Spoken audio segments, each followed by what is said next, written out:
It is December 30th, 2016. And over the course of the last couple of days, I've noticed that there's a wealth of information coming out from a multitude of YouTube channels that are legitimately trying to decipher everything that is going on here on Earth. So I decided to bring back a video of mine that I published about a month ago, and we'll get to that video because I've included it in this presentation. But what you're about to see scrolling across your screen right now is a photograph imaged at the Palomar Observatory in 1994 of a brown dwarf star. And that brown dwarf star was orbiting a sun. So the point that I'm trying to make, and this point's going to be very clear, that there is a very, very high possibility that we have a brown dwarf star that was discovered by Dr. Robert Harrington in the early 80s, known as Nemisis. And NASA even named this object Planet X.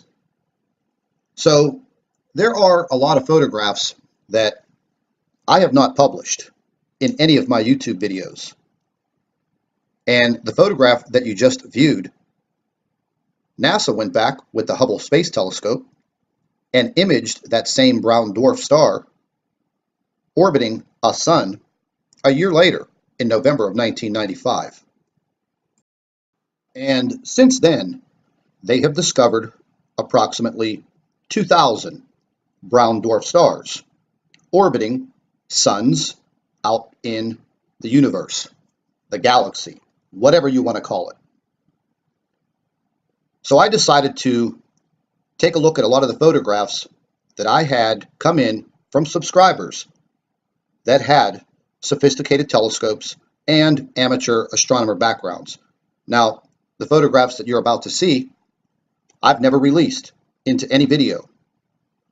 And this is a telescopic view of our sun, and these are views of something other than our planets orbiting the sun, or at least in close proximity to the sun. So what I've noticed over the past couple of weeks is a multitude of YouTube channels just trying to figure out what is going on. And yes, there are a lot of theories, and there's a lot of information. And right now, there's a lot of action going on in our solar system, with our sun, with our planets, and first and foremost, our Earth, the most vital point in any of this research or investigations. And I start to wonder, why the big cover-up? Why can't NASA and the world governments just come out and say, this is what we found, this is when we found it, and these are the circumstances? Now, every single video that I have put out, there's a group that tries to debunk all of this information. And that's perfectly fine by me, because everybody has a right to their own opinion. I'm simply searching for answers like others. And I've noticed now these groups of debunkers are now trying to go after other YouTube channels that are coming upon some very credible information. And it's sad to say that these people call themselves human beings, part of humanity. And in actuality, they're not. They're trying to hide what is out there.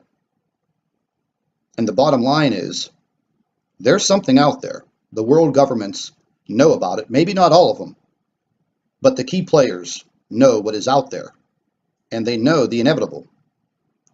So I'm going to bring back this video that I recorded about a month ago, and let's just take a watch and see what is being discovered.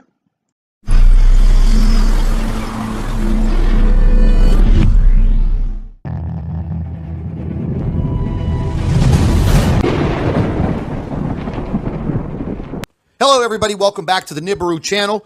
It is December 3rd, 2016, and we've come across what I think is some of the most damning evidence that I have seen in 13 years investigating Planet X. Well, folks, this is the breakthrough that I've been waiting for. One of our subscribers, his name is Christian, he's been sending in some absolutely fantastic photographs, and I just opened up one of his emails about 30 minutes ago, and he captured the moon and another planet trailing the moon. Now, one of my colleagues, Jeff P., also Nibiru Planet X researcher, does fantastic work. He just did a video that was captured in Berkeley, California, clearly showing a planet trailing the moon. And I'm going to leave a link to that video. However, the information that you're going to see right now, this coordinates with the Secchi imagery that was captured back on November 11th, November 17th, and November 30th on this Secchi footage. Now, what I'm referring to, and I'll show you very quickly, this was the supposed camera glitch, software glitch that NASA said they had with their camera systems on this satellite craft. Okay, and I specifically wanted to show you this elevation, and this was supposed to be the sun, as they said, and it's not the sun, and we're going to clearly prove this. Now, I was looking very, very closely at what I found to be a very large plateau on this planetary object. Now, this little white dot that you see here, that is actually Earth.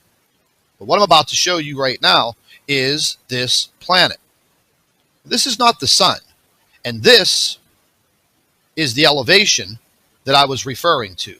And you can clearly see that is an elevation. Now, I'm going to skip over to another photograph that I superimposed a little bit of color into this so I can actually show you this very large plateau. And you can clearly see that that is three-dimensional. Okay, this is not some, camera glitch or anything of that nature. Now, when I zoomed in very, very closely to Christian's photograph, and I centered in on the planet, not the moon, I noticed that plateau on his photograph, on the other planetary object in the photograph. Okay, so this is what was captured. And one thing I want to point out is when you look at this, you can see this large cap, almost like a polar cap, I'll call it. Now, I hope this comes through in your video. I've tried to enhance it the best that I can, but this is the best that I can get on this particular photograph. But I want you to take note of that polar cap. Now, when we go here onto the other photographs, you can see this type of polar cap on this planetary object. It also has one on the bottom that literally protrudes and increases up the side. Now, getting into Christian's photograph. Here you go. I want you to take very, very close and pay close attention. Here is the same plateau. It's clear as a bell. Clear as a bell. As far as the cap on this planet, the polar cap, there it is, right there. Sorry, folks, I'm just like really nervous right now because this is kind of an exciting moment because we're kind of making very serious breakthroughs, and photographs are being taken all over the world. We're getting some telescopic photographs. We're getting great video. We're getting great photographs from everywhere. And then we're going to have these people out there that say, you're crazy, you're nuts, that's not happening, that's Jupiter, that's Venus, that's Mars. Listen, it's none of those planets. So don't insult all of our intelligence, everyone around the world that is taking photographs and following what is in our sky. And we have some impending danger. That's the way I feel. I've been studying this now for 13 years. I think that I know what I'm talking about. And yes, we all do make mistakes, and I've made them, and other channels have made them. But we are looking at one thing right now. That looks to me like the same object, and I'm identifying with this plateau right there, right here, and this type of what I'll call a polar cap. Here's the imagery. There you go. It's right here. There is the polar cap. Watch my cursor. And you really can't see it too good on this side, but it literally trails all the way up the side. Here's the other imagery from Secchi from another craft, another view. You can see the cap. You can see clearly this large elevation. And this, to me, is what's giving it away. This is the identifying marker. Now, when I was looking at the other photograph, I couldn't see it very well on this photograph, but I would have to say this elevation is going to be somewhere down around here. And the planet's naturally rotating, but you can see clearly this planet has some type of a polar cap on the top of it. It's absolutely amazing. And at the same time, you know, this situation it's very scary. Now, I tried many different filters on the photograph that Christian sent in. And as I, moved the filters back and forth, and I tried many different filters, this was the best one that I can come up with that clearly shows and defines that polar cap and this large plateau of land. And once again, I mean, it's almost an identical match as far as how clear these photographs are. Now, naturally, the NASA footage is going to be much more clear, but listen, I don't know how much more evidence that you could possibly want to say there is something in our solar system that should not be there. And nobody is saying anything about it. They just want you to be Donnie Downer and Debbie Downer, and they just want you to just go about your daily life and not look up in the sky. Well, guess what? We're all looking up in the sky.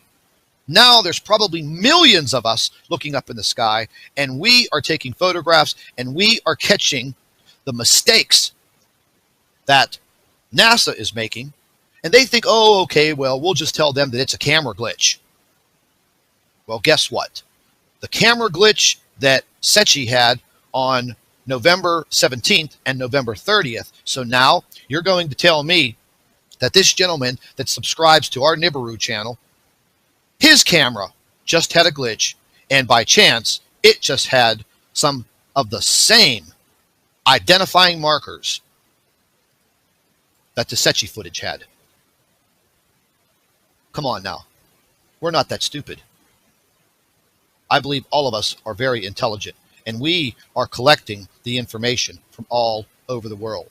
And I want to touch on something else very quickly, okay? The earthquakes that are crackling all across our globe. There was an earthquake today in France. In France, of all places. When was the last time that anybody heard of an earthquake in France? The earthquakes are swarming up the the west coast of the United States through California and up into Alaska. I'm very passionate about what I'm doing here because I don't feel that we should be lied to anymore. I feel that we should have disclosure, 100% disclosure, and we're not getting it. The time is now. Keep sending your photographs in. Keep looking up in the sky. If you see something unusual, take a photograph of it, and we'll investigate it.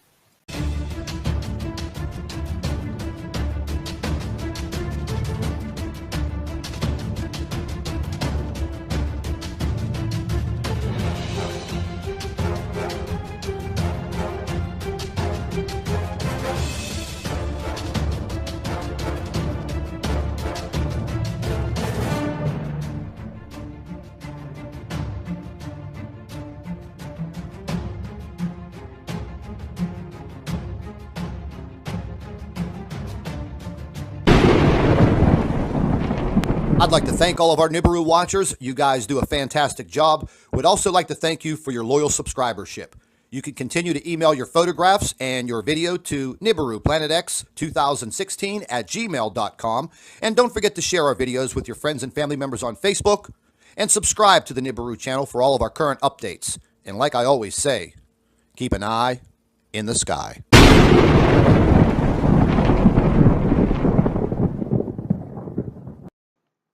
Hello everybody, welcome back to the Nibiru channel. It is December 30th, 2016. And over the course of the last couple of days, I've noticed that there's a wealth of information coming out from a multitude of YouTube channels that are legitimately trying to decipher everything that is going on here on Earth. So I decided to bring back a video of mine that I published about a month ago, and we'll get to that video because I've included it in this presentation. But what you're about to see scrolling across your screen right now is a photograph imaged at the Palomar Observatory in 1994 of a brown dwarf star. And that brown dwarf star was orbiting a sun. So the point that I'm trying to make, and this point's going to be very clear, that there is a very, very high possibility that we have a brown dwarf star that was discovered by Dr. Robert Harrington in the early 80s, known as Nemisis. And NASA even named this object Planet X. So there are a lot of photographs that I have not published in any of my YouTube videos. And the photograph that you just viewed, NASA went back with the Hubble Space Telescope and imaged that same brown dwarf star orbiting a sun a year later in November of 1995. And since then, they have discovered approximately 2,000 brown dwarf stars orbiting suns out in the universe, the galaxy, whatever you want to call it. So I decided to take a look at a lot of the photographs that I had come in from subscribers that had sophisticated telescopes and amateur astronomer background.